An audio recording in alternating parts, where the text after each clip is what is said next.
അപ്പൊ ഇത് നമ്മുടെ ബെഡ്റൂം വെളിച്ചത്തിന് വേണ്ടിട്ട് വിൻഡോസ് കൊടുത്തിട്ടുണ്ട്, ഇപ്പഴത്തും കൊടുത്തിട്ടുണ്ട്. അതുപോലെ ഇതിൽ ഏറ്റവും വാൾപേപ്പർ ശരിക്കും അല്പം ഇതൊരു ലേറ്റസ്റ്റ് മോഡലാണെന്ന് തോന്നുന്നു. എന്നാൽ കാണാൻ ഭയങ്കര ഡിഫറെന്റ് ആണ്.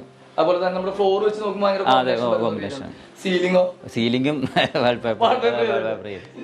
ഇതൊക്കെ നമ്മളെ വീട് പണിയുന്ന ആളുകൾ കാണേണ്ട കാര്യങ്ങളാണ്. പിന്നെ ഭംഗി എന്ന് പറയുന്നത് ഓരോരുത്തരുടെ കൺസെപ്റ്റ്. പക്ഷെ എനിക്ക് തോന്നുന്നു എനിക്ക് വളരെ ഇഷ്ടപ്പെട്ട ഒരു വീടാണ്. അതുപോലെ നമ്മള് ബാത്റൂം വരുമ്പോ നമുക്ക് ശരിയാ മൊറോക്കൻ ഡിസൈനും കൊടുത്തു, മറ്റേ ഗ്രാബൈസും അത് ഏറ്റവും നന്നായിട്ടുണ്ട്. കാരണം താഴെ വരുമ്പോ ശരിക്കും ഒരു അർമാനി സീരീസിന്റെ ഇതാണ് വന്നുള്ളത്. ഇതെല്ലാം സെയിം കോമ്പിനേഷൻ, എല്ലാ ബാത്റൂമും സെയിം കോമ്പിനേഷൻ ആണ്. അപ്പൊ വേസ്റ്റേജ് കുറഞ്ഞു, ഭയങ്കരമായിട്ട് വേസ്റ്റേജ് കുറഞ്ഞു. പിന്നെ നമുക്ക് ഇഷ്ടപ്പെട്ട ഒറ്റ കളർ. പിന്നെ മൊറോക്കാണ് നമ്മൾ ഏറ്റവും കൂടുതൽ ഇഷ്ടപ്പെട്ടത്. അല്ല അത് ഈ തീമിന് വേറെ പ്ലെയിൻ ഒന്നും നമുക്ക് സൂട്ട് ആവാത്തതുകൊണ്ടാണ് ഈ മൊറോക്ക. ഇനി നമുക്ക് നമ്മുടെ മറ്റേ